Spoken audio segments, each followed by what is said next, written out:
Namam Vishnupuraya Krishna Prishtaya Bhutale Srimate Jayapataka Swami iti namine Namacharya Padaya Nitai Kripa Pradayane Gauragata Damodaya Nagaragramatarine Namam Vishnupuraya Krishna Prishtaya Bhutale Srimate Bhaktivedanta Swami iti namine Namaste Saraswati Devi Gauravani Prasharine Nirvisesha Shunyavari Pashatari Hare Krishna, my name is Mallikā Mādhavī and I'm from Sweden. And right now I'm here in Mayapur. I was doing some service for JPS Archives. I'm sometimes making some illustrations for Guru Maharaj books and other projects they have. And what was I doing before I met Guru Maharaj? Yeah, I am born and brought up in Sweden, and I had actually one guru before I met Guru Maharaj in South India, in Kerala. And since I was 16, I remember I was reading all this, Vedic literature, like not exactly Vedic, but philosophies and philosophers that were speaking about Vedic culture and also Western philosophers, and they were mentioning how to meet a guru. Because I remember I was sitting in a coffee shop with my coffee and reading this book, and I was just thinking, how will I see God? How will I meet God? It was my prayer, So I came across so many different meditation techniques. I actually never started to meditate. I was very interested in meditation those days also, very interested. But other things took time, my time, school, friends, and those days. And also I went to art school, like painting school, so I was always very much into art. And then I read, I actually forgot his name now. Let's see if it pops up. But he wrote The Way, it was a blue book, I remember. The Way to Meet God. If you want to meet God, you need a guru. And that was like so consoling for my soul. It was my constant prayer. I want to meet God. Like, I want to see God. And then I was thinking, from that day, I was thinking, I need a guru, like that. But I had so many things to do, work, school. First of all, school. I finished one kind of art school when I was 19, and I went to travel with a friend. And in Europe, and then I was thinking I want to travel to India, and I started to work and earn money. And many other people in my school, they were like, oh, we want to study forward. What will you study? What will you study? I said, I don't want to study. I want to travel. I want to travel. Then I worked, and I think when 99, I went to India first time, to Kerala. Actually, first I traveled with a friend who was not interested in Krishna consciousness, or I didn't know I was interested in Krishna consciousness, but I was looking for a guru. But we were traveling, to Agra, and looked at all these different places in India, and then she left, and that was my plan. When she left, then I would go to Amma's ashram, because I had it was my first guru. I'm just mentioning her here, if it's okay. I had a friend in Sweden who was a guru for me in many ways. She also was the first one who helped me to come to Krishna consciousness. But anyway, she and one other girl, her best friend, we stayed together. We shared an apartment when we were studying. And this friend of hers, Jenny Sörlin was her name, she's from Sweden. She used to go to Amma's ashram. Mata Amritananda Mai was her name, her guru's name. she used to go there with her mother for like many years. They went for, every like winter holiday or something like that. Summer is too hot in Kerala. And she used to tell me, oh, we used to have kirtan, and she's singing these bhajans, and it sounded so nice. So I was like, she's my guru, or I have to go, I need a guru, so I'm going. So then I went alone. I mean, my friend left back to Sweden, I went back to Kerala, or I went to Kerala. Maybe I was the past life, who knows? I said back to Kerala. And I went to this big ashram of Amma. It was full of devotees. It was my first very devotional place an experience that I had. And everyone was singing so beautifully. Can't even describe how Amma is singing this voice. And she was singing. She's singing to Krishna, she's singing to Shiva also, but many different songs. I'm trying to remember the song's name. It's one of my most favorite names of Krishna when he's a small boy. No, I can't remember. Not Gopal, there's another name he has. Yeah, anyway, she was singing these very nice songs, and it was first time I understood we have to bow down. I mean, maybe I had seen it, but I didn't really, so I bowed down to her. And I was there for a few months, and I got a mantra from Amma. And I didn't ask for a spiritual name first time I met her, but later she gave me the name Amrita Sindhu. Yeah, that name I had when I first met Guru Maharaj. So he used to call me sometimes Amrita, sometimes Sindhu. That was a nice experience. I came there, and Amma is a lot about selfless service, so we did a lot of seva in that ashram. Wake up early, temple, chanted some other shlokas and songs, like for... and then I don't go into their practice now, but it was a nice experience, and I had the service in the kitchen, washing pots, washing dishes, and serving in the cafeteria, and there were many different services one could have. Clean apartments, clean bathrooms, so many different things. And I had this my mantra from Amma then, that is secret. But everyone, when we got a mantra from Amma, it was like, you could choose. You could choose a form. They said, when I came for a mantra, they said, what do you want a mantra for? I said, what? Like, I didn't understand. Then I said actually that I wanted a mantra for no form, because I couldn't decide and I didn't know. I just wanted it for, for the highest, for God. I didn't understand that Krishna was the highest. Actually, in those days, I was very much into, I got a deep attachment for Shiva. Actually, one time, Amma is giving darshan. I don't want to maybe talk too much about her, but it's a little bit connected to how I met Guru Maharaj.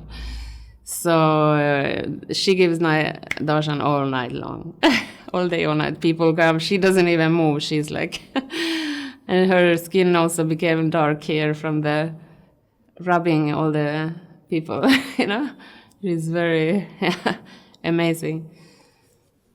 And one time we had different services around Amma, and sometimes I was rolling prasad that she gave to devotees that came, like with holy vibhuti and some other candy, prasada and something.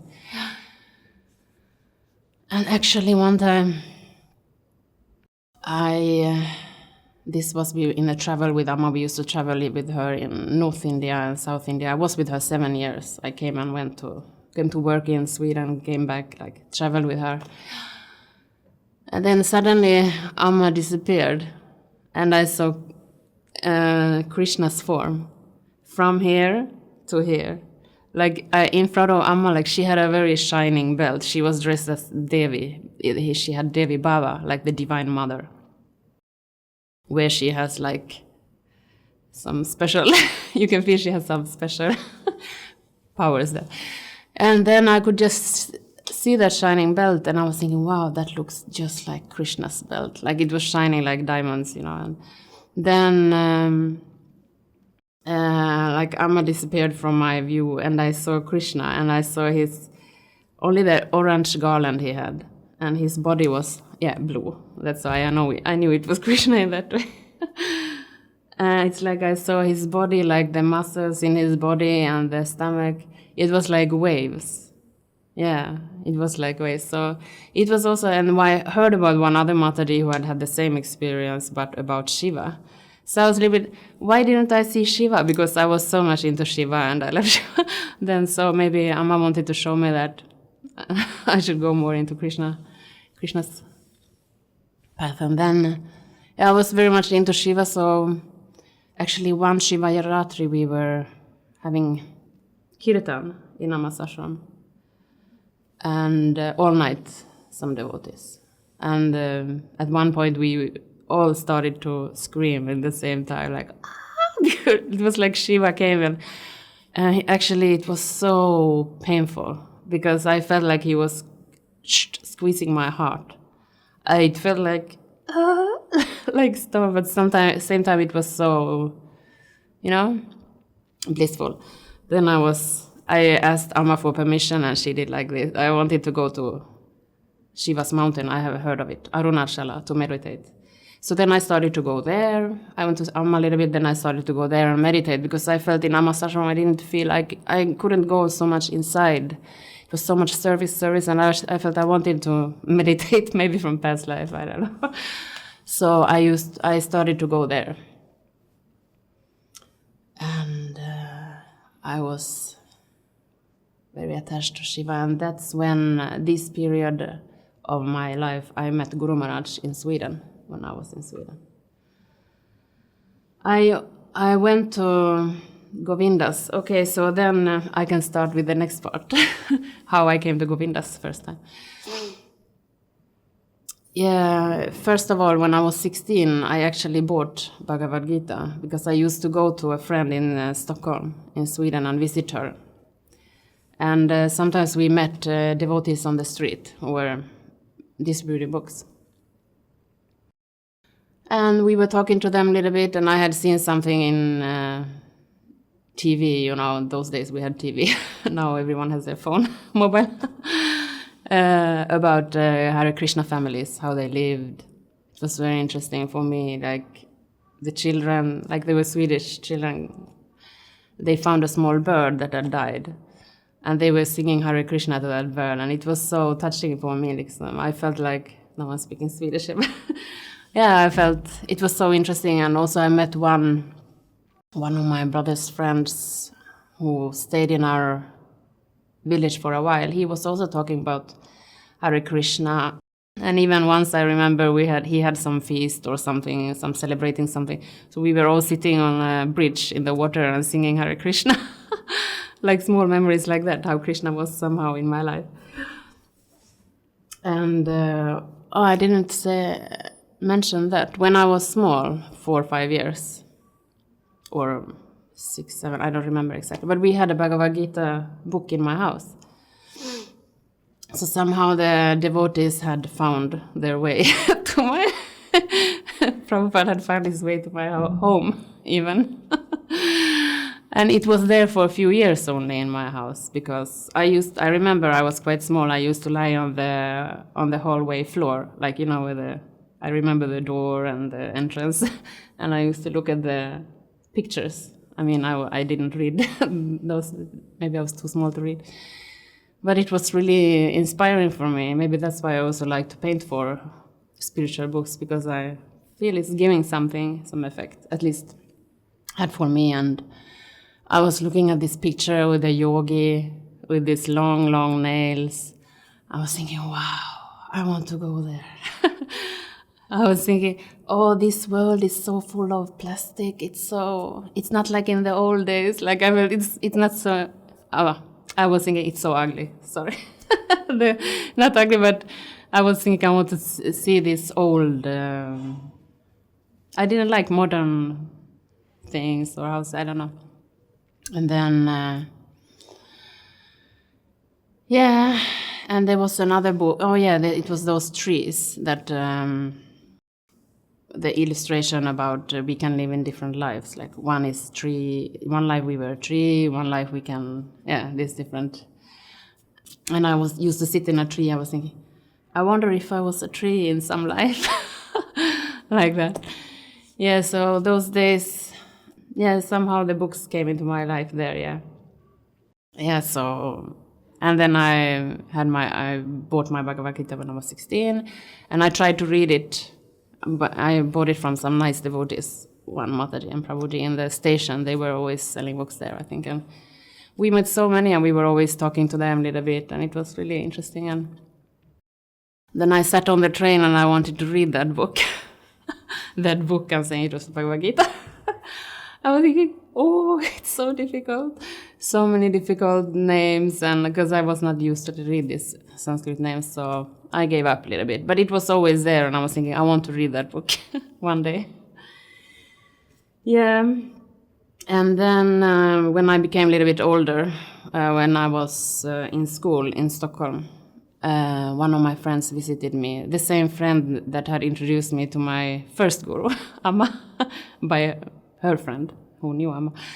So then she told me, oh, there's Govindas here, let's go there and have prasadam. And then we went there and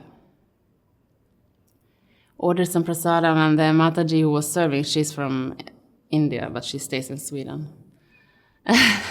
And I told her, I have a guru in Kerala.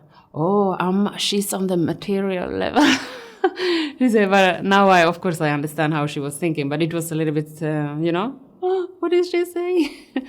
But anyway, she was nice, and I met many other nice devotees. And we had prasadam, and then my friend said that I should go to class and kirtan someday. And I said, wow, because I loved kirtan. We had kirtan with Amma groups only maybe once or twice a month, not so often, and I wanted to go to kirtan again. So I came back to the temple because I was crossing the road by coincidence one day. And then I went into the shop. They had a restaurant and shop and temple. Now they have moved the location, but those days. And I went in, and there was a book, spiritual book just by the door. And it was a photo of Srila Prabhupada. And I just felt that he hugged me or something like that. I felt like I came home, how to say. And then I talked to the Mataji in the temple shop. And she said, these and these days we have a kirtan this and this time, and come back. And then I came back in the evening, and it was also, everything sounds so wow, but it was like that for me. And I came in, and I remember I was wearing a white, it was cold, thick sweater, white. And I came in, and the kirtan was like very ecstatic. And there was maybe, 4 or 5 more devotees. And I felt like, afterwards I was thinking, first of all, I felt that this is such a direct way to speak to God. Yeah. I felt this was such a direct communication. It was so many different also people, like in other spiritual groups, this little bit like group, like here's this kind of people, they have this kind of jobs, they have this kind of, but here I felt everyone were welcome. There were so many different nationalities, different jobs, like people had different, and they were so different, but still I felt a really strong connection everyone had to God. And I was thinking, wow, this is a really nice, way. And then afterwards I was thinking, because I had white, I thought everyone had white, and I thought like I was thinking like, wow, it felt like I was in heaven or something like that. It was just an experience, my first kirtan. Then I started to go to kirtan a few times a week. I was studying also art and things in Stockholm. And I started to go to Sunday class, but my favorite was Harinam. on the streets. It was so nice for me also, to feel, the connection and how people get, how they get moved by the holy name, and sometimes also how they were searching answers and looking at us like they want answers, even if they didn't maybe become devotees or something. One time I was leading kirtan in Sweden, in Stockholm. Sometimes I was leading. And there was one man, he didn't speak Swedish. He was from maybe Estonia or something like that. And I don't know if he was, how do you say, if he had taken drinking some alcohol or intoxicated or not, but he was very serious. And he came to me, because I was the one who was leading, and he came to me and he was begging like this on his knees, like I felt he was begging to Krishna, to the Lord. He didn't know maybe Krishna, but to the Lord. And he was speaking in his own language to us, or to me. He was speaking, and I was thinking, I didn't understand anything he said, but from inside, I knew I had to shake my head. So I did like this. I said, no. Then he said, oh, thank you. Like he wanted some answer, and I said that, and I still don't know what it was, and I never saw him again. It's so strange when we are out preaching, how many different people we can reach in so many different ways. Yeah, that was a little bit about how I met the devotees, and I really like to go to Harinam on the streets and pray that Krishna will reach every soul, like everyone who is walking here on the street. We are all part of Krishna. So it was very, very nice days. Yeah. And in the beginning, though, I didn't think that I would become a ISKCON devotee, because I already had a guru. And sometimes I felt a little bit, they were a little bit, can I say this word here? Fanatic. Little bit, at least in my temple. Because when I talked about my guru, I would not treat new devotees like with so much suspicion, so to say, because we are new devotees, and everyone will have some kind of, many people that come maybe have Christianity or so many different beliefs. Yeah. So that's anyway, I learned something, that I learned how to behave myself in the in the future.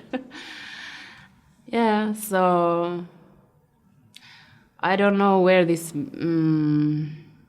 can I call it mentality, but where it came from, but I think in the early days, ISKCON devotees maybe were more very strict and very like they had another way of preaching. Yeah, nowadays it's a little bit more.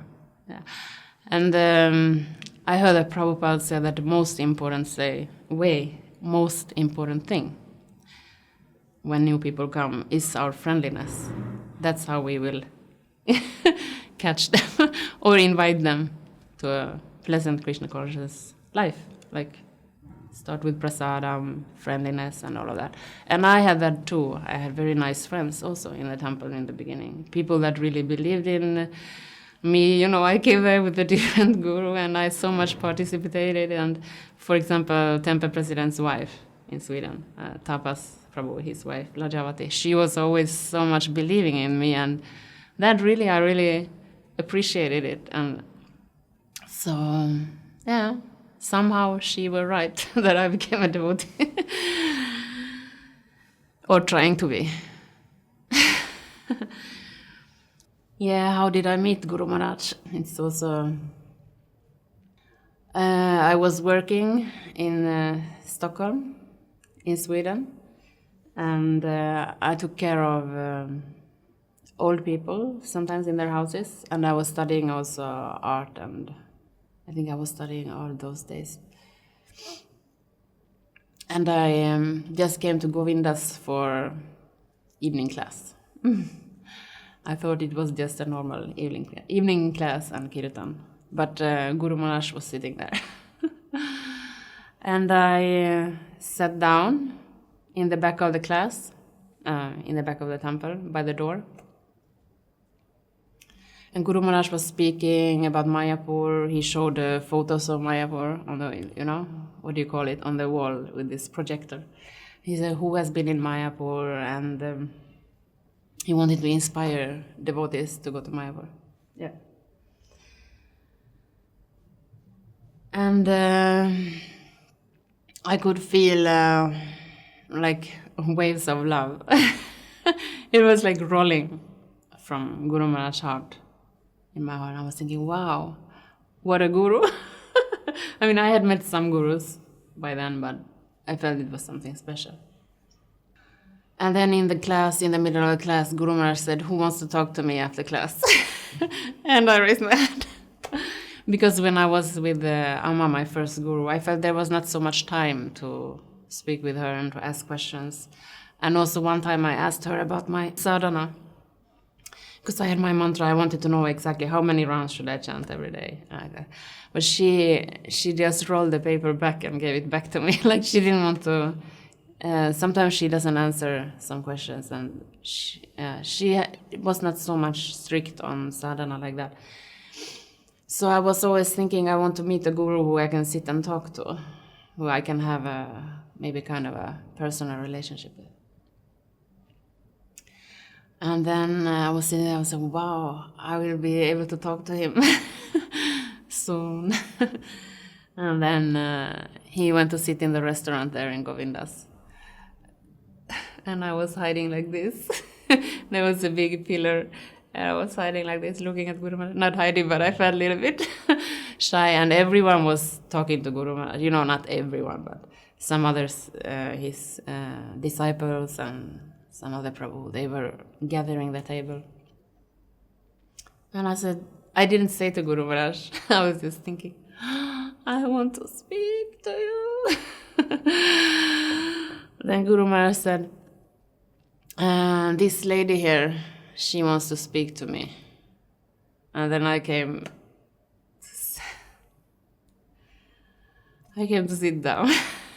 And I felt so much like I wanted to speak in private, because I had already a guru, and it felt very offensive to me not offensive to me, but it was so personal for me. Because I felt so drawn. I wanted to speak to Guru Maharaj. I wanted to have instructions from him. And I was thinking it was too much personal and maybe not humiliating, but what if someone would judge me and things like this? And then Guru Maharaj said, oh, please, give her, can't we have a little bit more seclusion, like, something like that. She's a little bit private or something. But they said, no, we'll leave you alone. Then they went a little bit away because maybe there was no room free, I don't know, something like that. And it was a little bit difficult for me to open my heart with everyone around. Yeah, and then I was sitting there, and Guru Maharaj looked at me with his eyes. And I told everyone afterwards, I don't remember the colors of his eye, I don't remember anything. I just remember the love that came from his eye, like the mercy, we can call it mercy. Like it was so... Yeah, and I told Guru Maharaj, I said, I want instructions from you. Then he said, do you really want instructions from me? Because he knew I had, I told him about I'm a disciple of Mata Amritanamayi, and I was a little bit, like this. And then Guru Maharaj said, Amma doesn't dislike Hare Krishnas. Like he wanted to encourage me that I talk to him about Krishna consciousness. And then he took his garland, a big Maha garland, and he put on my head. And I fell down on the table.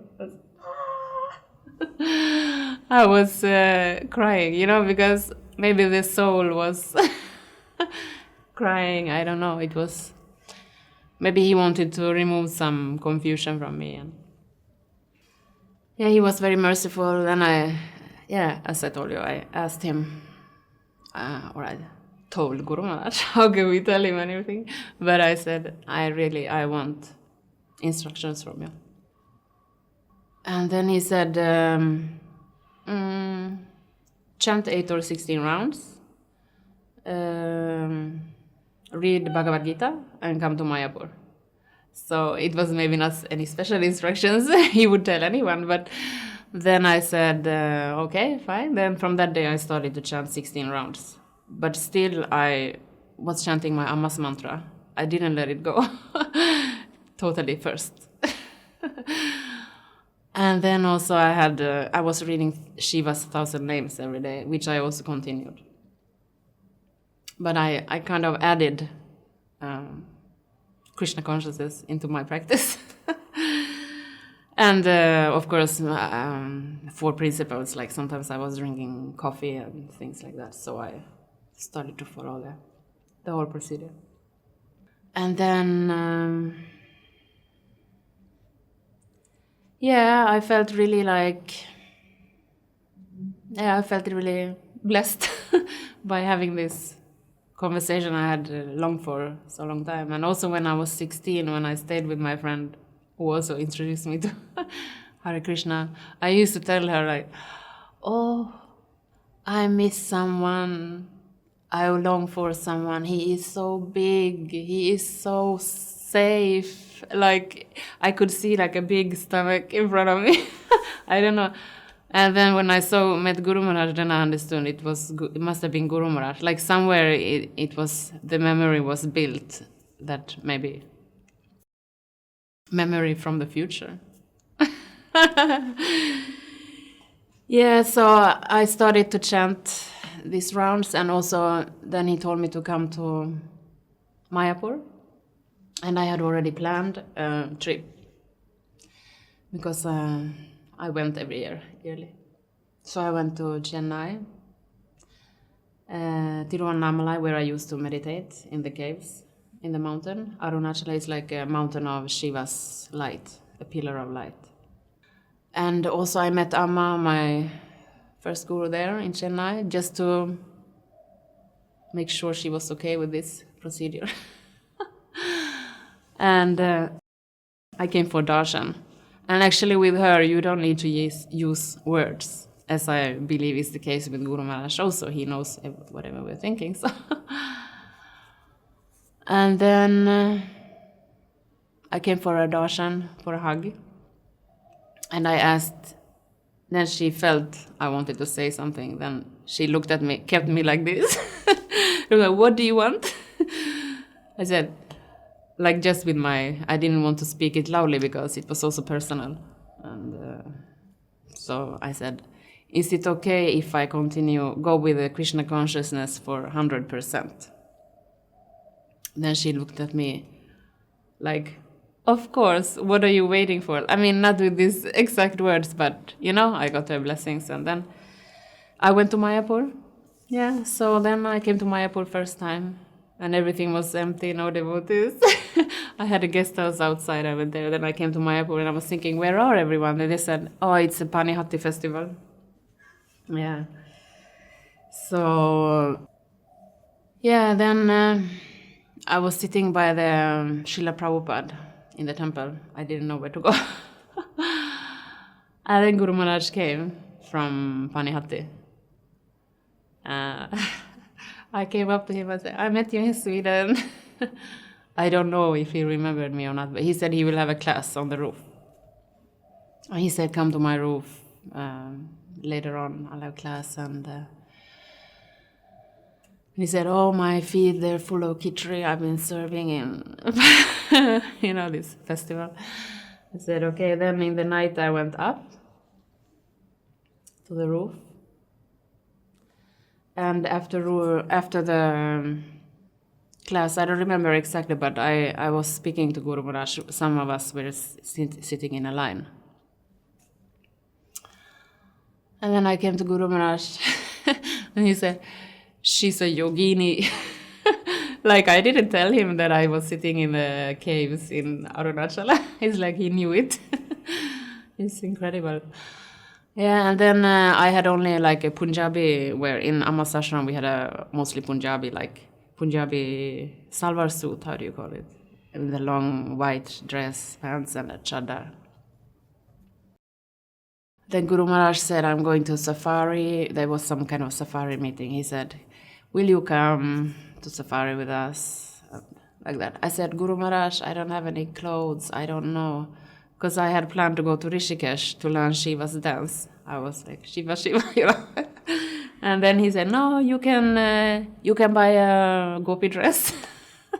Or sari. I don't know, you can ask some Matajis, they'll help you. And then later on I bought gopi dresses. It was also an instruction. No. Yeah, and we were talking there a little bit, and every morning then I saw Guru Maharaj in the temple. You know, when he used to make a yapa walk after chanting. Then always following him like this. And he saw me many times before he went out from the temple. I stood there, he said, so, are you coming? Said, no, I don't know. Or I don't know if I said something, but I was thinking, no, because I had to go to Rishikesh. I wanted to dance. And many times he asked, will you come to safari or not? And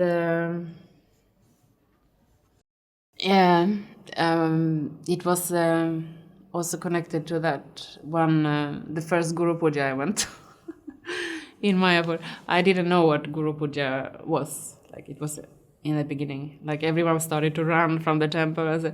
I met Guru Maharaj. I said, where are everyone going? He said, they're going to Guru Puja, follow the devotees.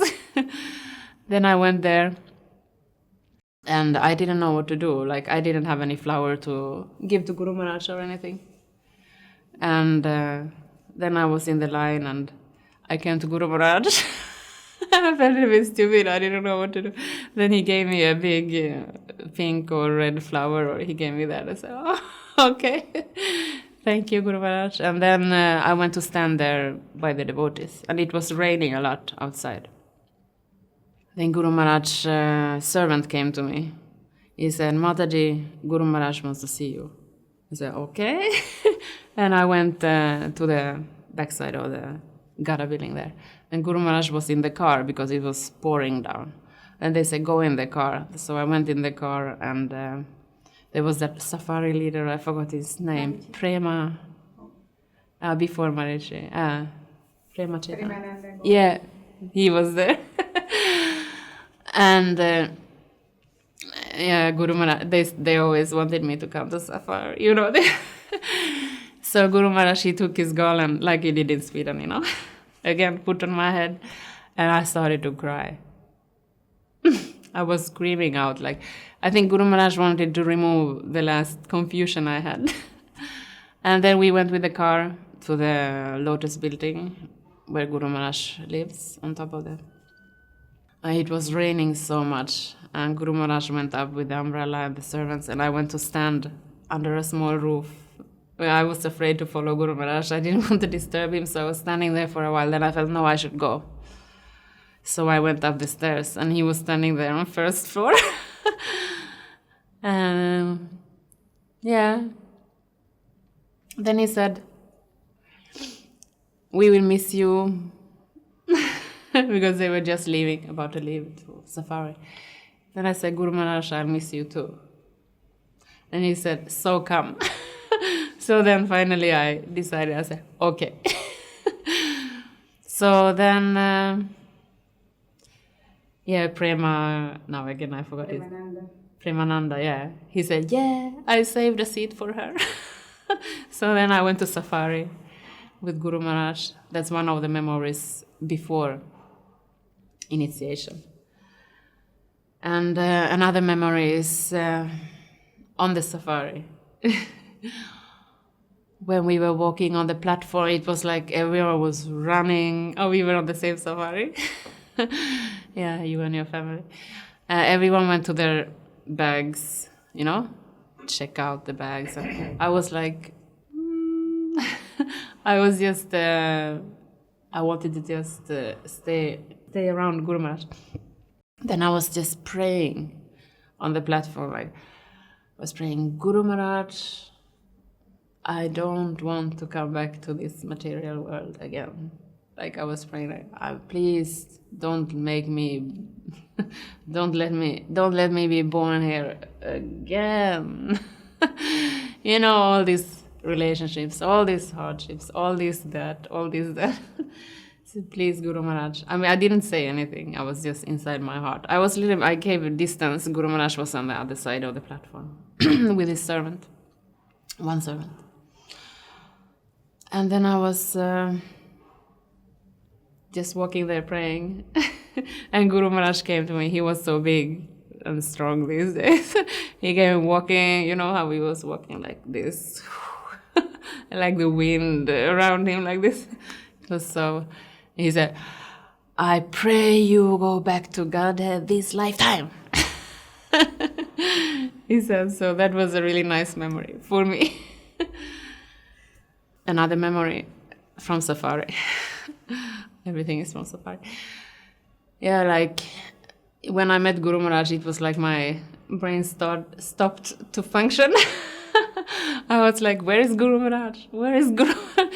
I was always after him. I saw some video from that safari. I was always around Guru Maharaj, standing there. Sometimes I felt that Guru Maharaj looked at me, looked at other devotees, and then, oh, again, her again. Yeah, anyway. And I had a safari group. You know, Haridwani and Kaivalya Sundari and some of them. And one time we were at the station, and Guru Maharaj was walking with so many devotees and talking and everything. And I was thinking, okay, I'll be a little bit more mature. I'll not run around after Guru Maharaj. I'll sit here and be a little bit more, you know, like that. And then I got so much pain in my heart, like so much like separation from Guru Maharaj. And I just told Haridwani, Mataji, I can't stand it. I think I even started to cry. It's really... Then they said, oh, but he's in AC. Why don't you go and visit him, you know? Because then I went there, and Guru Maharaj was there. And he said, oh, are you here? Don't you miss the other devotees? You're also having so much... You're so lucky you can sit with all the devotees there. He said, and then he asked which is my seat number. And then also I just came there, I said, I miss you, like that. It just came from my... Then he gave me some prasada. He said, do you want sweet or salty? Yeah, I don't remember what I chose. And then later next day, I think he came to where we were sitting outside. You know, he used to do like, come and talk between through the window.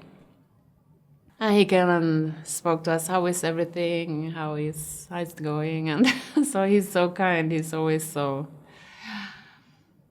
appreciative. And yeah, so I felt a little bit, I was disturbing him, but then he came also and visited us, so it felt better.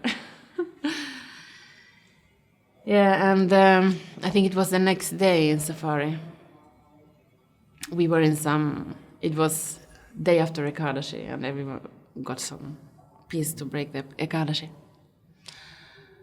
And then we were running, the group, we were running somewhere, and everyone went somewhere, and then Guru Maharaj looked at me, he said, because the day before I told Guru Maharaj, I miss you, you know? So then my name was Amrita Sindhu those days. So he said, Sindhu, I miss you. So also poetry. And then he told me, if you want to be, he said, always chant the name of the Lord if you want to be a pure devotee of the Lord. And he said, do you want that? I said, yes. But in my heart I was a little bit, no, I love Shiva. I was more attached to Shiva. But just because Guru Maharaj told me, then I said, okay. Yeah, so that was also a little bit of an instruction, but it's for everyone, so. Yeah, and let's see. There was, when we went back from safari on the train with Guru Maharaj, I went to my first darshan, private darshan with the Kaivalya Sundari, except from the one in Sweden like that. And I was talking to Guru Maharaj, with Guru Maharaj, and I said, I don't know why I feel like this. I already have a guru, but then he said, he was sitting like this, holding the seat, the chain like this. He said, I think of you like my disciple. So that also made me to decide, okay. Before that, I was not sure, so.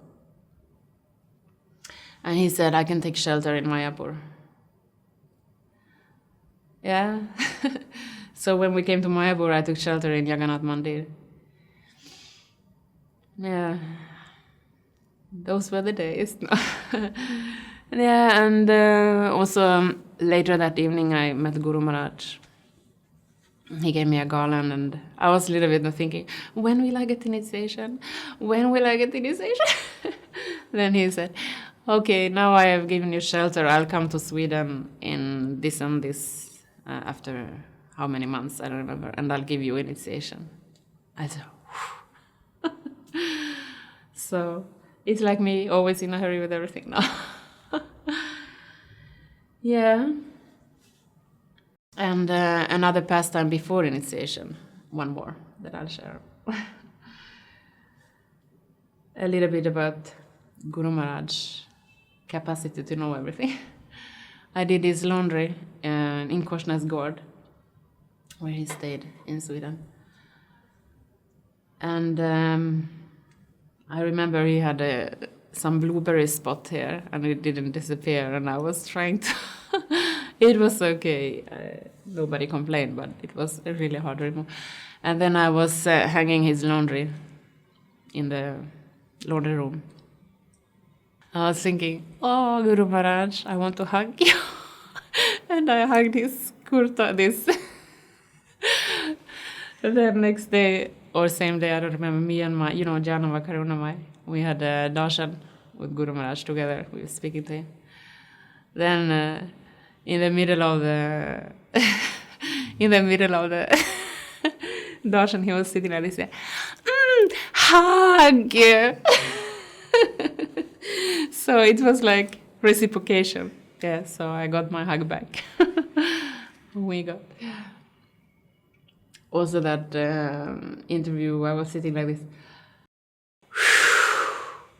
Like I felt so much emotion, like I was sitting and sounding like this. Then Guru Maharaj said something. He said, she's a pressure cooker. She's exploding of ecstasy or something like that. Because he gave me some special mercy. I mean, before the initiation or something. Yeah, so that was also a funny memory. Yeah, that was a little bit of them. And then the safari I was on, it was 2007, South India. We were visiting all the holy places where Lord Chaitanya had been visiting. And how was my interview for the initiation?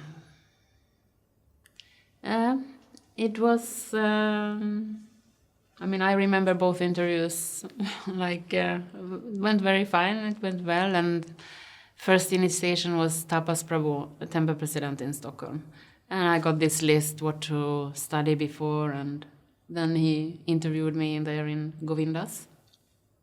And yeah, it went very positive. I don't remember if I had any wrong answers. I think it went good. And the second initiation was by Yogindra Prabhu. He's a Prabhupada disciple. He's from America, but he lives in Sweden. Yeah. And he was also very kind to me and explained everything, what shlokas to learn. I was so nervous about the shlokas, and But it went well, yeah. I took second initiation in Mayapur, but the test I did in Korsnäs in Sweden before I went. Yeah. So my first initiation was 2007, 9th of August. I remember that because it was my birthday. And I will not say which birthday, then you know how old I am.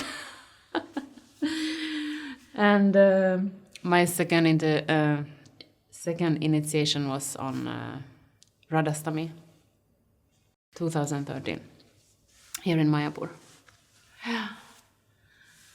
And how was the first initiation? Oh, Guru Maharaj came to Sweden, to Stockholm, and I was so nervous. Not nervous, but... And I had to go and take a photo, I remember, before the initiation, for the initiation files or something like that. And I went to the town quickly and came back to the temple. Then Guru Maharaj arrived and we had a meeting with him, like, in the Govinda's office there. And there were many devotees there. Some devotees wanted to aspire, and some wanted to take re-initiation from Guru Maharaj. And I got first initiation. One other Prabhu, he got second. How was it? Is it possible to get second? I think, yeah, he got second initiation. And 2 devotees, they got re-initiation after Harikesh Prabhu. And we were there in Govindas, and I had studied. I had read Bhagavad Gita and all of this. And we were supposed to read Bhagavad Gita, I think, 2 times before initiation. That's one time, actually, Guru Maharaj was a little bit tough to me. Because I had school and I was serving in Govindas and some different work and services, and somehow I didn't manage to finish reading it the second time. So on the papers I read Bhagavad Gita this and this many times. One time. I mean, fully. And all the other books also I read. And Guru Maharaj, he was reading and said, and how long time will it take you to read it the second time? And he was not happy. But still he gave me initiation. Yeah. So, yeah. And then I got the opportunity to wash Guru Maharaj's hands after he was taking prasad. He said, he called me Amrita Sindhu. He said, Amrita Sindhu, don't you want to do some service? And then one Prabhu helped me to get the things, and I was washing it. It was so nice. Yeah. For anyone else it would sound maybe like that's nothing, but for us it's so much.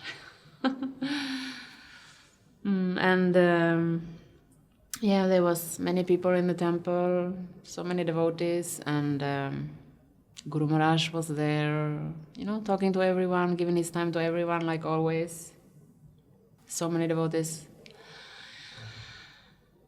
And then we were sitting by the initiation fire. And Guru Maharaj was there, of course. But before he came, there was a long waiting. So one Prabhu, he was speaking about every one of us and introducing us. And Guru Maharaj was there, I remember. And he also said that I was interested in learning more about deity worship.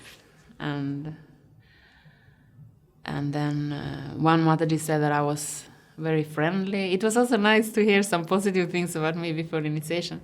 And Guru Maharaj remembered that because he mentioned something to me about all those things later when I met him. So it's very interesting how much he can remember. And about all of his disciples, way more than how many? 50,000 more than. And then I was sitting there, and it was a very, very special day, of course, but for me, when I saw the photos later, I didn't understand that that was the place where I was, because inside I felt totally different. I felt like I was in a very, very, very big, beautiful place, like with shining with gold or something like that. And not everything was so wonderful, because I had also a very big headache. I felt like I was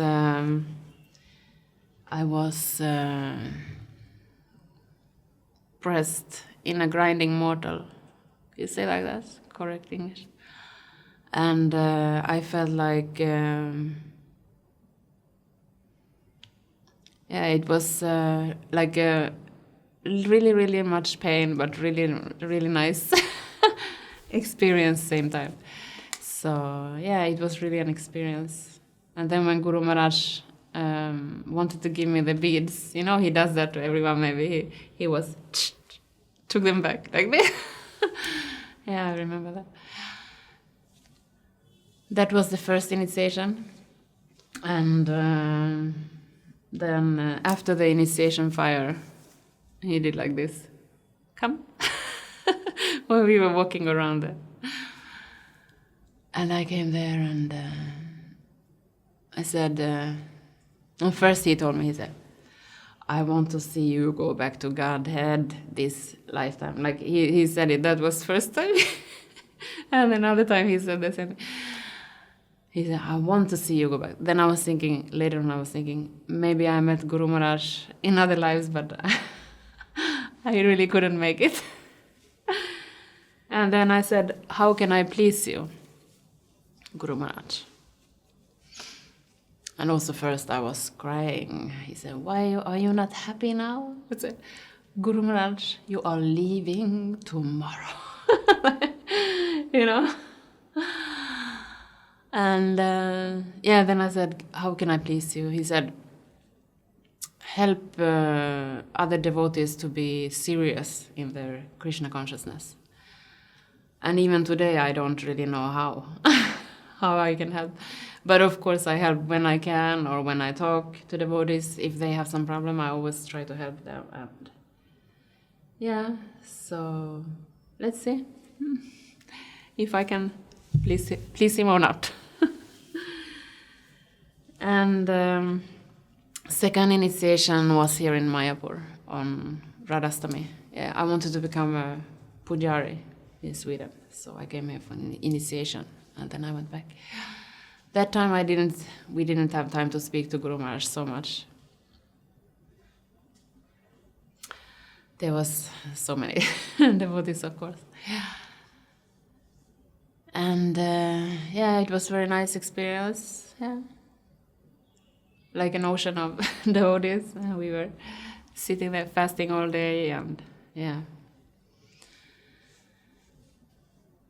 Actually, I wrote to Guru Maharaj before my second initiation, and I asked him for his approval. I didn't know if I should have it before I go to India, or something like that. And I didn't get a reply. And then I met him here in Mayapur, then he said, Mallikā, like this.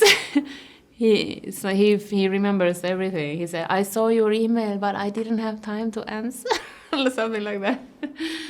So then I felt, okay, like Guru Maharaj wants me to take second initiation. It felt good somehow to have his approval. And my memories between first and second initiation, if I have any. One nice memory was when I was in Korsnäs Gård, where Guru Maharaj stayed when he gave us initiation in Stockholm. This is a little bit outside of Stockholm. They have Gandharvika Giridhari there, very nice temple. And we were also serving Guru Maharaj, me and Janava Karunamai. We were running, serving, chapati, salad, sabji. And one time he told me something like a sabji or salad or something. Then I ran away and I took something. Then I gave him salad instead of sabji. I think he said, you failed me. And I went, oh, sorry, Guru Maharaj. And but it was a really nice experience to serve him like that, because we never did like that. We never served him before so much. And afterwards we were just standing and looking at him, me and my god sister. She was not initiated that time, but she took shelter, and we were standing and looking at him. That's what happens when Guru Maharaj is around. Everyone just stands and look at him. We can't do anything else. So I said, "I'm sorry, Guru Maharaj, if we're disturbing you," or something like that. He said, "Oh, that's okay. You're the reason why I'm here." Because one of the reasons, because I got initiation. So it was really nice to serve him. And one senior god sister, she cooked everything herself and did everything, so much service. But I'm not a good cook, and I was not initiated maybe before, or if this was a day after maybe, but I didn't help her. But so much service some devotees can do, it's amazing. Yeah, like yourself, preaching around the world. It's inspiring. And then Guru Maharaj was going for a walk, and one Western devotee, I don't know him, where he's from. He was there for a while. He was serving Guru Maharaj, and he was tying Guru Maharaj's shoe. Then I said, "Oh, I don't remember if I asked this servant or something," but then they said I can tie one of the shoes. So I did that, and that was really like, wow. And then Guru Maharaj went for a walk, and that Prabhu was also with us first, and he was talking to Guru Maharaj, and then he had to go and do something. So I was alone with Guru Maharaj in the middle of they have a fountain there in the Koshnes Gord, like in the grass, and he was walking around and watching all the buildings and asking, "What's this? What kind of building is this?" And here all the delivery comes, and he was checking the greenhouse and stuff. But before we were walking, I said to Guru Maharaj, "Guru Maharaj, this is my dream, to be with Guru Maharaj, like a few minutes just alone with Guru Maharaj, like in the grass, just me and Guru Maharaj. This is my dream." He said, "Krishna fulfills all your desires." So it was kind of him to say like that. Nice of him to say like that. Yeah. And then we went to the greenhouse, and Guru Maharaj said, "Oh, they had this rhubarb, you call it." And he said when he was young, he used to eat it with sugar, so he couldn't eat that now and then because he didn't eat sugar, but yeah. So it was nice memories for me, at least, to walk around with Guru Maharaj. Yeah, and then I told Guru Maharaj it was my birthday on my initiation. Then he said, "Wow, you had birthday on your birthday?" Then he started to sing to me. He was singing, "May you go back to the spiritual world." Then he was singing, "May you never come back here again. May you never come back here again." So it was so cute of him, to sing to me. Yeah, and then he said, "Oh, you had birthday on your birthday." He said, "Please write to me your realizations." But how can I write about any realizations to Guru Maharaj? Like, compared to him, I feel I have none. But he was very kind to me on my birthday. Yeah. And another small memory. I used to go to Radhakund sometimes for painting. Sometimes I painted for Guru Maharaj books also, and I could do it from there. And somehow I was pulled to Radhakund. I like to spend some time there and reading. And then I met Guru Maharaj in Delhi, in the hospital. And that's also when he saw my paintings, and he said he wanted me to come and paint for his books. So I came to Mayapur later and did that for a while, a few years. And it was also nice to have meetings with Guru Maharaj and to show him the sketches, show him the... One time I showed a sketch to Guru Maharaj.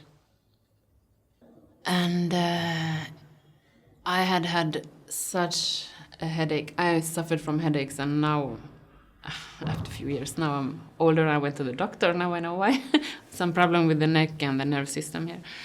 So I was working hard with the sketch and all day. And then I went to Guru Maharaj. It was a sketch about Lord Chaitanya when he was with his friends at the beach.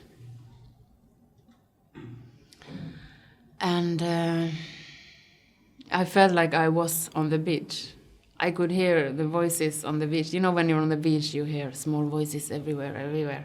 And I walked to Guru Maharaj's room there, upstairs. I was like, what is this? Like, okay, this is very personal, but I will tell you what my prayer was when I did this sketch. It came from nowhere.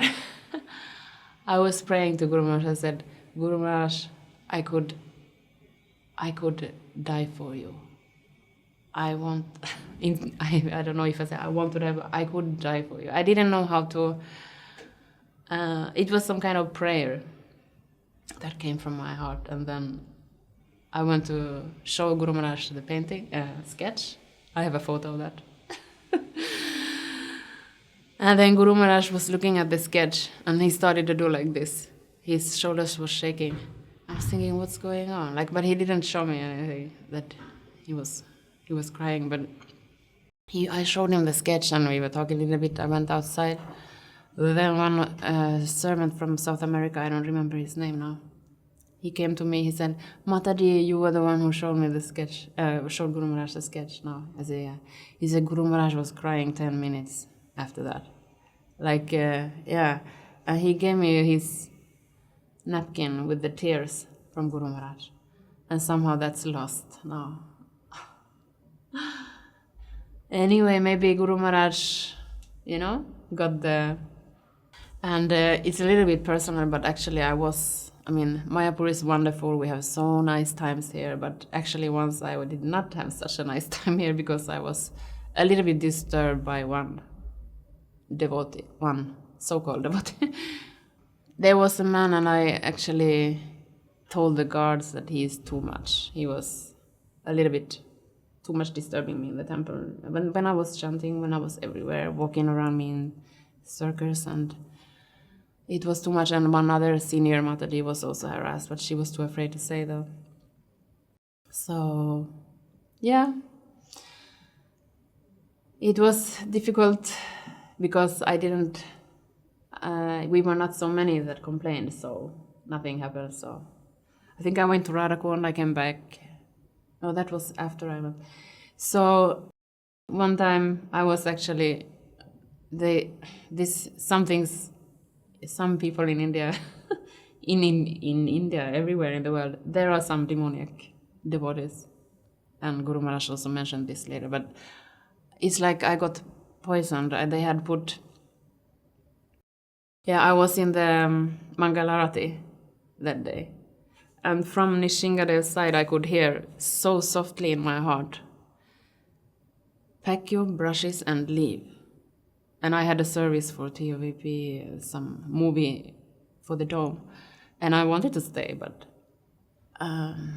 when I was 16, I had a dream actually that I left my body in Guru Maharaj Mataji ashram, where I stayed. And I was actually just waiting that in that dream I was food poisoned. So I was thinking maybe he'll do something. And he had put 3 pieces of corn in my bicycle, and I knew it's too dangerous, I will not touch that. But I took a leaf and I removed them. But still, next day my mouth was swollen like this, and I had cuts everywhere. And I had very difficult to swallow the food. I think it was a way for them to scare me away. But I wrote Guru Maharaj about it, and I said I already had booked a ticket. He was in Kolkata then, and he was coming to Mayapur. And he knew all about this man because he helped me to get in contact with the people who would help me, the devotees who would help me. And Yeah, so actually I left to Radhakund for a while, and I was thinking later, because when I came back after a few years, or after some time I came back, I heard that he was not allowed on Guru Maharaj's roof and not allowed to take initiation, because there was many different things he had done to disturb other devotees. Yeah. And then later I was thinking, this prayer I had, please, Guru Maharaj, it came from nowhere, like, I want to die for you. I felt that because he harassed me to that extent that he even tried to poison me, maybe not to that extent that I would have died, but still, maybe that's why they opened up their eyes, and he was not allowed on the roof. And good, maybe, who knows what they could have done, maybe to Guru Maharaj or other servants, I don't know. But anyway, it was my bad karma, I guess. In my chart there was something about poison actually those years, that I should be careful. So we all go through so much karma. And but Guru Maharaj always helped me, during this period of time, and he always supported me so much when I went through this difficult time. Now he's not in Mayapur anymore. That's why I'm here. No, anyway, it was just a small story about what happened to me. And another thing I want to say about Guru Maharaj that connects to this man. I don't want to talk bad about anyone, but Guru Maharaj was sitting with, this I heard from one Mataji who is a good friend with one of the servants of Guru Maharaj. And this is directly from Guru Maharaj's servant, this story that this man, who was also somehow disturbing the servant, and his wife was there, but then Guru Maharaj said, watch out, in the future there will be more of this kind of people, like devotees that can be dangerous, so to say. He said we have to prepare ourselves, or we have to be ready if something will happen. Yeah. And it's always good, like for me we should always take like Matajis seriously if they complain, or try to give support, and so it was something I had to go through. So another small pastime or memory with Guru Maharaj. When I was in Radhakund, then I went to Delhi to meet Guru Maharaj in the hospital, and Guru Maharaj saw my paintings, and he said, you can come to Mayapur, and he arranged that service for me.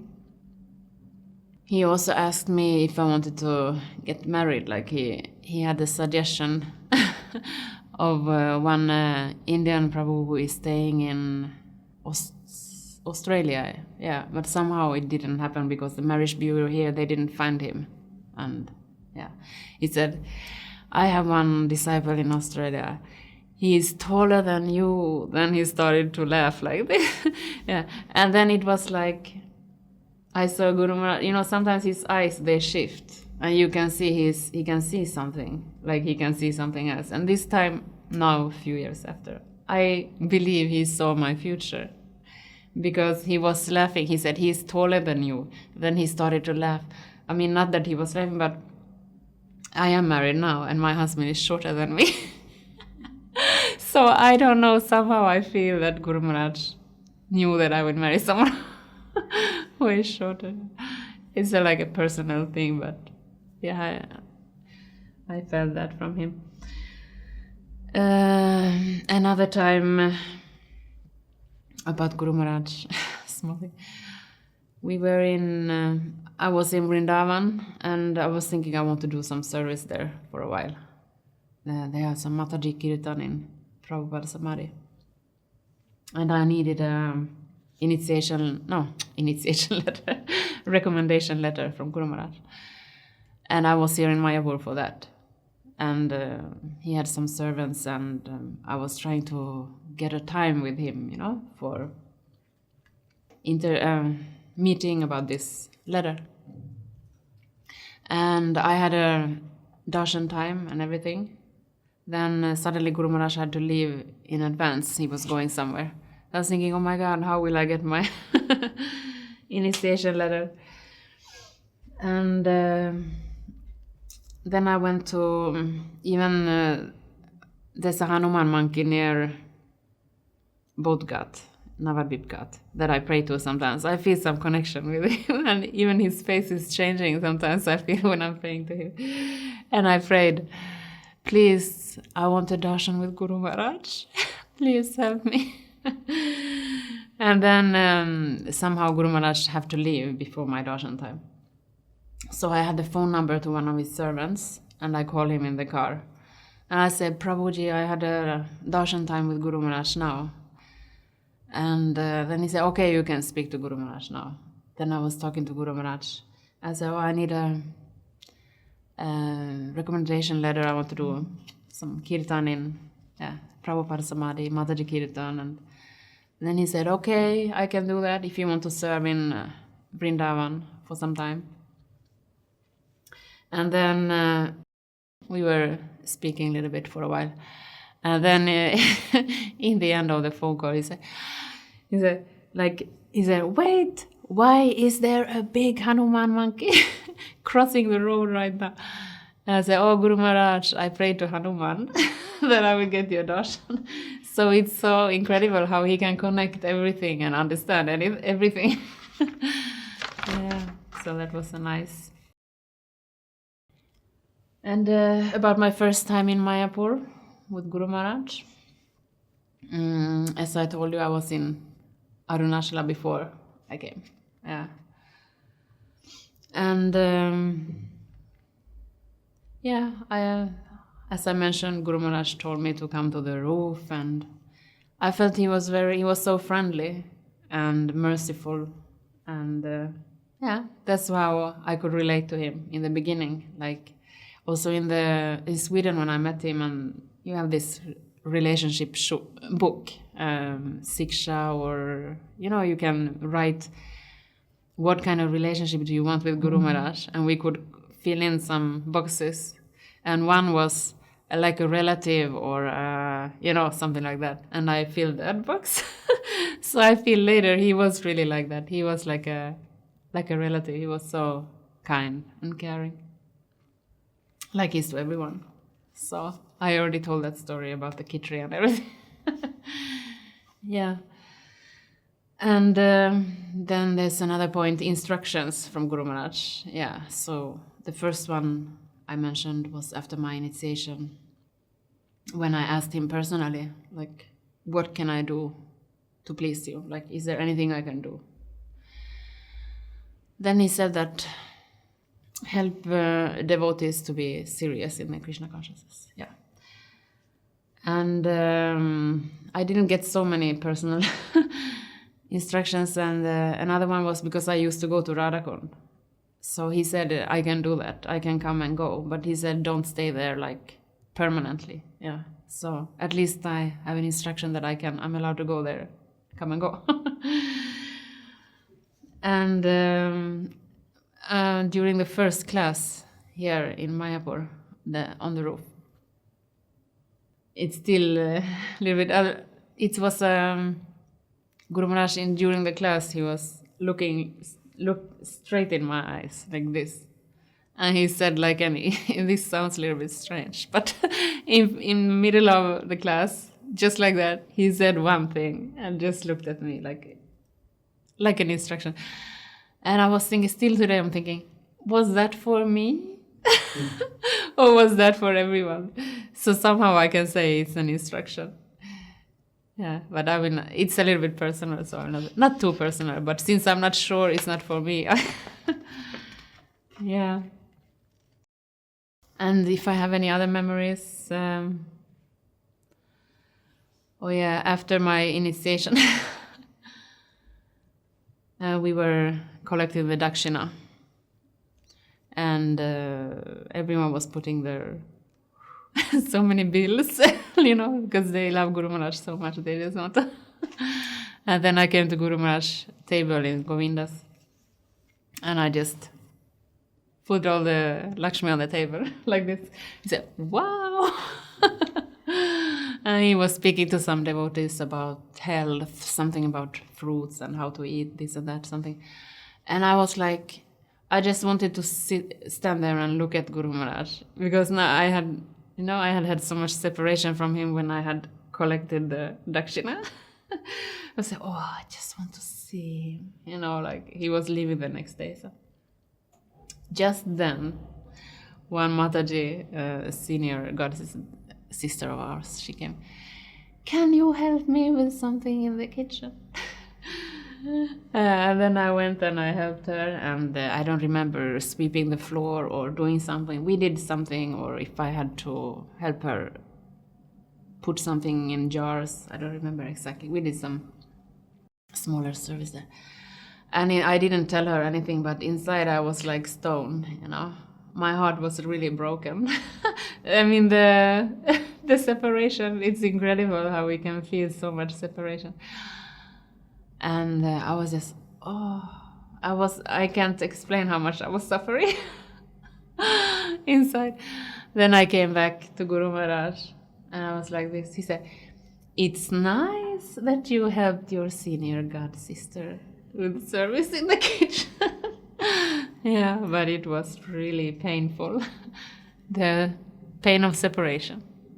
Guru Maharaj. And a little bit about other devotees, we can hear how Guru Maharaj is always helping everyone around. I'll start with one Mataji I know.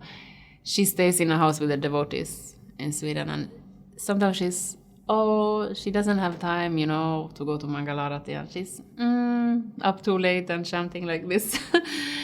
And she says one time Guru Maharaj came to her in her dream, and in the dream she was meeting Guru Maharaj near the temple downstairs where they live, and she was wearing her night dress, like pajamas.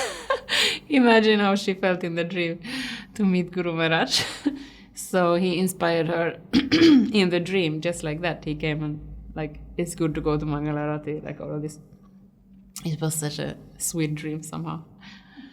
Yeah, and there was one of our god brothers he's from Mumbai, but he lives in Sweden, and his wife is from Chile.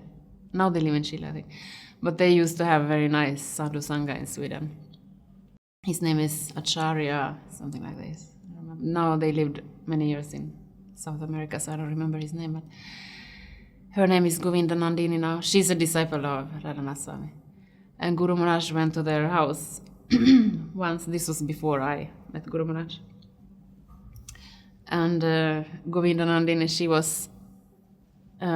she was suffering from back pain so many years, like severe back pain. And she paid obeisances to Guru Maharaj when he came into their house. And then he took his lotus foot and put it on her back. And from that second she was cured. Yeah, so that's a nice. And I have some problem with my spine. Also, I have one point in the middle of my back. And I think last year or the year before that, I had so much pain there. Because I'm also painting a lot and I'm sitting and, it gave me so much pain. And also one day I was thinking that I will die. It was so painful. I think it was during COVID or something. I don't know. I didn't want to go out also. Maybe this was further away. Then I prayed to Guru Maharaj actually. So I don't want to beg him from something, but since I heard this story, then I got inspired. Guru Maharaj, I don't know what to do. I have so much pain. And then next day I woke up and I was totally fine. So we don't know how much healing powers he has. And there's so many stories about devotees and Guru Maharaj. Another small story, Janava. After her initiation here in Mayapur, first of all she wanted the name, she liked the name Janava, so she got it. Janava Karunama is such a beautiful name. Yeah, and then she has very thin fingers. She likes to chant on small beads, like this. And then she got their initiation beads, and they were too big. She was thinking, how can I chant on these? Then Guru Maharaj told the his disciples who were giving the, or he told Jana, don't you want smaller beads? Give her smaller beads. Like he knows everything, every small detail. Yeah, one dream I had about Guru Maharaj then. It was, I think it was after my first initiation. I was in a big house with so many people, maybe devotees, I don't know, I don't remember, it was a dream. And then Guru Maharaj came out from the house and I was like hiding in a ditch. In the dream, I didn't want to disturb him, or I was just there. Then in the dream, he picked me up. And he was carrying me like a kid, like a baby like this. And then he said in my ear, he said, if you only know how much I love you, if you only know how much I miss you. I said, but Guru Maharaj, that's exactly the way I feel for you. Yeah, I told one Mataji in Sweden temple, she said, it's like that, you know? The feelings we have for the Guru has exactly the same back. And same goes with Krishna, I guess. If we are on that level that we can love Krishna yet. Maybe not, but the feelings we have for him, the feelings he has for us. And yeah, I had one dream also before initiation that I had missed the initiation. Yeah, that was another dream. That was a bad dream. Yeah, so, yeah, another memory, a recent memory, just to explain about Guru Maharaj's kindness. My husband has some health problems, yeah, and also his family has problem with the court case, and actually his sister was attacked by one of in the other party about property and things, and they even harmed her.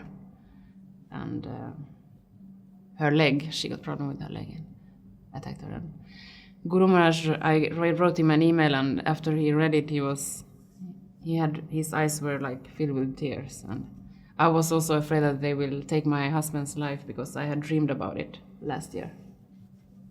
And Guru Maharaj also told me he doesn't know much about land, but he knows people can do anything for land. They can also do that.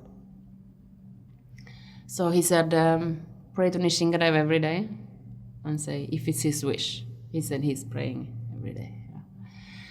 And then I also talked about with Guru Maharaj about my husband, and because he had some health problems with his intestines and liver, and this was before we made the CT scan, and we understood that now his problem is with the liver, but after marriage he had problems with his intestines and was in hospital also. So Guru Maharaj, he asked me, how is your husband like this? This was in December. And then I touched my stomach like this. I didn't even say anything. Then Guru Maharaj said, his intestines can bust anytime and he can die anytime. I said yes, because that was what happened. And that was his health condition at least a few years ago, and he's in constant pain. And then Guru Maharaj said that if my husband makes like a health insurance, then he said he can pay for his surgery. He said, it's not my duty as a spiritual master or as a guru, he said, but one has to have common sense. So anyway, now after CT scan, we found out the liver is the most problem now. So he's making, but if he will maybe need surgery later, who knows, because it comes and goes with these infections. Yeah. So just about his kindness, so to say. So merciful. And always thinking about everyone. Yeah, do I have any personal realizations about Guru Maharaj? Yeah, I already told many times, but he can see things we cannot see. Like if we ask for an advice, and it's like his vision goes in the future, and he can give an answer according to that. Yeah. And I believe, I don't know what other people believe, but I believe he can teleport himself. Like he can go wherever he wants, when he wants, or somehow 4 times I have felt Guru Maharaj's presence so strong. 2 times before initiation, 1 time in India before initiation, and 1 time in Sweden before initiation, right before he came to Sweden, when I was studying all these books and everything. So I don't know, maybe not. And 2 times also when I had some difficulties in Sweden, like difficult times, then I also felt that Guru Maharaj came. I just felt his presence. I mean, maybe he's not teleporting himself, but Krishna at least gives us, the experience or the memory we have Guru Maharaj near us. So, yeah. And he always knows what's going on in everyone's heart and mind. Yeah, that's why he can help us. Yeah. And he always gives time for everyone who needs it, yeah. If we're in a group with people and the one who is suffering the most, Guru Maharaj is going to that person. So it's amazing. And realization, he's a part of parampara and direct link to Krishna. So much mercy we can get when we serve him or do some service in ISKCON or when we're connected to Guru Maharaj. Yeah. And as I mentioned, a healer. And it's so healing to be in his presence also. Sometimes, because I've been coming and going, if I've been in Sweden or when I didn't see Guru Maharaj for a long time, I feel so healed by his presence, yeah. Like we all do. That's why we're gathering like flies or like bees around Guru Maharaj. I haven't seen that so much with other gurus in ISKCON. But with Guru Maharaj, like, if you see the temple, since I came, we're like honeybees after. Yeah, so it's... What pleases Guru Maharaj the most? I don't know exactly, but I have understood cooperation between devotees. And when we try to be peaceful, or even though there's arguments and and I think he likes when we have not too much prayalpa, because he never says anything bad about anyone. Yeah, and like that. And he's very happy when we serve in Srila Prabhupada's mission.